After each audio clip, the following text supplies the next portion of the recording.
I was a kid, I used to think that a ghost town was a place where everyone died, maybe all at once under mysterious circumstances, but they didn't leave the place. They were just hanging around in the buildings, waiting for that car full of teenagers to show up so they could make them disappear one at a time.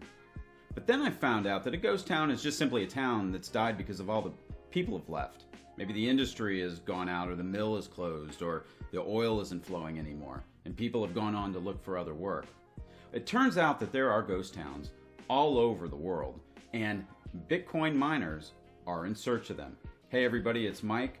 I'm in the crypto loft, the upper room where we talk about Bitcoin, altcoins, and the news that surrounds it all.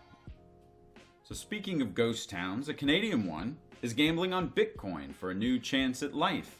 With a population of fewer than 100 people, as reported by Kevin O'Brien and Bitcoinist here, the small Canadian mill town of Ocean Falls sits dormant in British Columbia.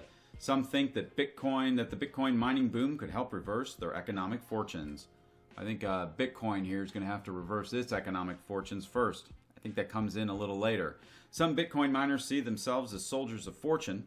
They go out to adventure across the world in search of good places to mine and make money.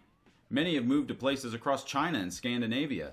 Locales in China like Inner Mongolia and Xinjiang have long been global hubs for coal-powered mining operations. But carrying out business has become more and more difficult in China.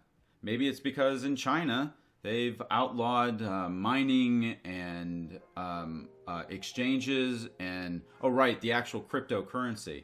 I think you can still think about it.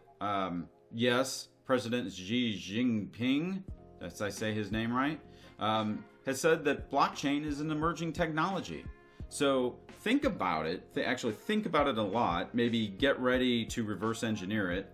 But just know that anything beyond those two things, you're going to jail, my friend. So many of those miners have started to search for remote locations across North America that feature cool weather and abundant hydroelectric power.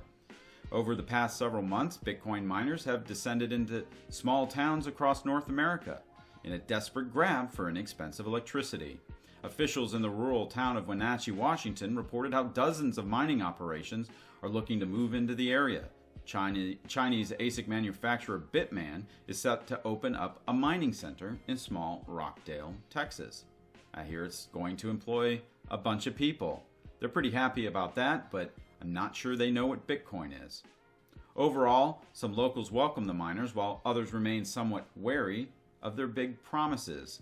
The small town of Ocean Falls, Canada is certainly no exception.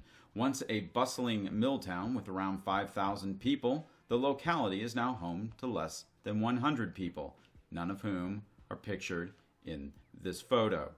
But they have power lines, and they have buildings that definitely look haunted. Teenagers are disappearing. They'll disappear in this town if the teenagers stay away from this town. A revolving door of industries from casinos to water bottle plants have tried and failed to set up shop in the town. Part of the problem has to do with its remoteness. Now listen to this travelogue brochure description. Ocean Falls is only accessible by boat or plane. Well, that's interesting. But winters feature high winds that can stop travel. Rain is a constant fact of life at any point of the year. But for the Bitcoin mining industry, Ocean Falls has an attractive advantage, and it's its dam. The dam is still able to pump out nearly 13 megawatts of electricity. Obviously, those 100 people don't need that much. The small number of residents in the neighboring towns means more than 2/3 of the power goes unused. As a result, the local private utility Boralex has been fielding calls from Bitcoin miners who are interested in working in Ocean Falls. Boralex's British Columbia operations manager Brent Case, a name I can pronounce, told Bloomberg how he worked with Vancouver-based Kevin Day, another name I can pronounce, to turn one floor of an old paper mill in Ocean Falls into a mining center. Case negotiated a deal with Day and his company Ocean Falls Blockchain to sell electricity at a deeply subsidized price for 5 years. So, as the entire community, and we can keep going, but I think the thing is, though, is the entire community is trying to make sure that their electricity prices aren't going to go up, because the company spoke to investors in February after making financial projections off, an $11,000 Bitcoin price. Well, as you can see, right there in the text, that's not the Bitcoin price, at least today. With the crashes and volatility seen this year, those projections are obviously a long way off. Bitcoin mine. Boralex is also wrangling with local public utility over a price dispute. Worries are that an arbitration deal could lead to higher electricity prices that could cause Ocean Falls blockchain to leave town. I guess they would notice if it's the only major business there.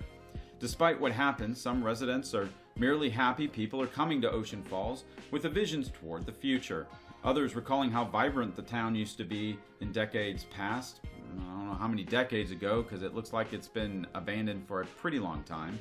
They're just relieved to see the turbines still up and running on their dam for any sort of project. So, I don't know if Bitcoin is really the energy drain that people say it is, but if you think the ghost towns are as cool as I do, leave a comment below. Smash the like button. Head over to the Bitcoin Pub to talk more about things like ghost towns and electric utility consumption, and whether Bitcoin is really an efficient form of money or not. I tend to think so. Worked for an electric company. We didn't always do a great job providing electricity, but that's a story for another day. Thank you for joining us, and check us out over on the pub.